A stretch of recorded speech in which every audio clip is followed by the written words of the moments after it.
तर नमस्कार मित्रांनो, श्री स्वामी समर्थ. स्वागत आहे तुमचं श्री स्वामी समर्थ या चॅनलवर. तर आजचा अनुभव जो आपला आहे तो मुंबईमधला आहे.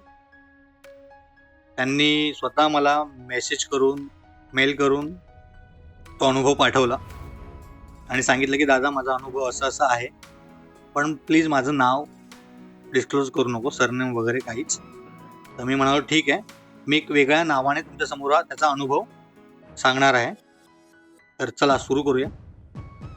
तर मुंबईमध्ये परेलमध्ये राहणारा सुनील, वडील नाहीत त्यांना आणि आई घरगुती कामं करते आणि तो पार्ट टाइम डिलिव्हरी बॉयचं काम करतो आणि छोटीशी पदवीचं शिक्षण चालू आहे. त्याच्या घरात नेहमी पैशांचा ताण असायचा आधी आणि आईला डायबिटीज वगैरे होता. औषधं वगैरे नियमित घेता येत नसे कारण की पैशांचा प्रॉब्लेम होता. त्याच्यामुळे एक दिवस असं झालं की सुनीलची तब्येत बरी नव्हती, तरीही तो कामावर गेला. कारण आज महिन्याच्या शेवटाचा आठवडा, घराचं भाडं आणि आईची औषधं दोन्ही भरायचं होतं. दुपारी 12 वाजता त्याला फोन येतो, बाळा साखर खूप कमी झाली रे, चक्कर येते. आईचा आवाज थरथरतो. सुनील घाबरतोय. घाईघाईने औषधं घ्यायला निघतो, पण त्याच्या खिशात फक्त 180 रुपये आणि औषधांची किंमत होती 320 रुपये. त्या क्षणी त्याच्या मनात एकच विचार, देवा आज तरी काहीतरी करून ठेव. पण तो फार भक्ती करणारा मुलगा नव्हता, फक्त आईसाठी मनापासून प्रार्थना केली.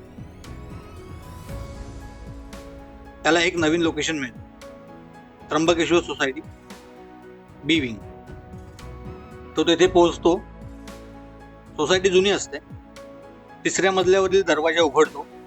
एक वृद्ध आजी, हसतमुख चेहरा, हातात कुंकवाचं ताट, भिंतीवर स्वामी समर्थांचे छोटेसं चित्र. सुनीलला अनोखं शांत वाटतं. बाळा जरा थांब, पाणी घेऊन जा, ते आग्रहाने म्हणतो. सुनील थकलेला होता म्हणून तो 2 मिनिटं थांबला.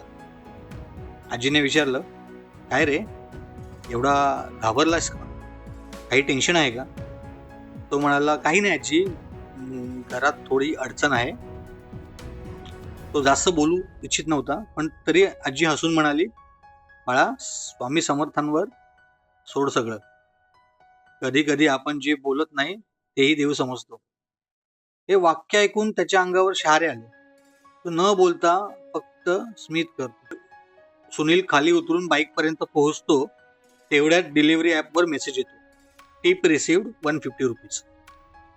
त्याला काही कळत नाही. त्याच्या डिलिव्हरी करिअरमध्ये पहिल्यांदाच कोणीतरी त्याला एवढी टिप दिली होती. औषधांसाठी त्याला हवे होते 320 रुपये. त्याच्याकडे आधी होते 180, आता हे 150, म्हणजे 330 रुपये. त्याच्या डोळ्यात पाणी आलं. तो वर धावत जातो आणि आजीला म्हणतो, आजी थँक्यू, पण आपण एवढी टिप का दिली? आजी हसून म्हणाली, मी नाही दिली रे, माझ्या नातवाने दिली असेल. पण चल, तू आनंदी झाला ना, एवढं पुरेसं. सुनील अजून चकित, कारण त्यांचा नातू घरी नव्हताच. तो खाली उतरत असतो तेव्हा त्याला जिन्याच्या कोपऱ्यामध्ये स्वामी समर्थांचं एक लहानसं फोटो फ्रेम पडलेलं दिसतं. जणू कुणीतरी आत्ताच ठेवून गेले. हा योगायोग आहे की खरंच कोणी पाठवलं असेल मला मदत करायला. तो घरी पोहोचतो, आईची औषधं देतो. आई हसून म्हणते, देवाने मदत केली बाळा. सुनील म्हणतो, आई देव म्हणजे खरंच कोण असतं मला माहित नाही, पण आज कोणीतरी माझं शब्दांशिवाय ऐकलं. रात्री तो एकटाच बाईकवर बसून विचार करत राहतो. मी प्रार्थना केली आणि लगेच मदत आली. हा योगायोग किती शक्य आहे?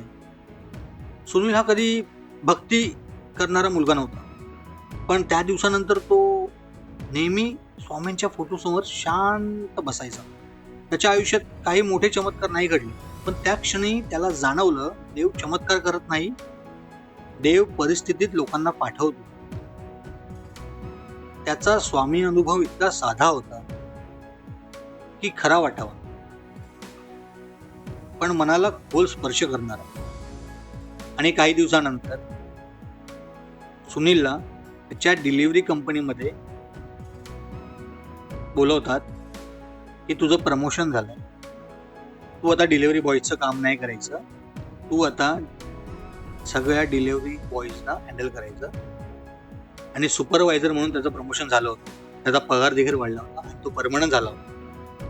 सुनीलला हे स्वप्न वाटत होतं, पण एक श्रद्धा आणि एक विश्वास काय करू शकतं हे त्यालाच कळलं. आणि त्या दिवसापासून आज आणि इथून पुढे सुनील स्वामी समर्थांना विसरणार नाही, हा माझा शब्द आहे. तर सुनील, थँक्यू, तू तुझा अनुभव आम्हाला सांगितला. आणि मित्रांनो, तुम्हाला हा अनुभव आवडला असेल तर नक्की लाईक करा, शेअर करा. श्री स्वामी समर्थ. भेटूया पुढच्या व्हिडिओमध्ये.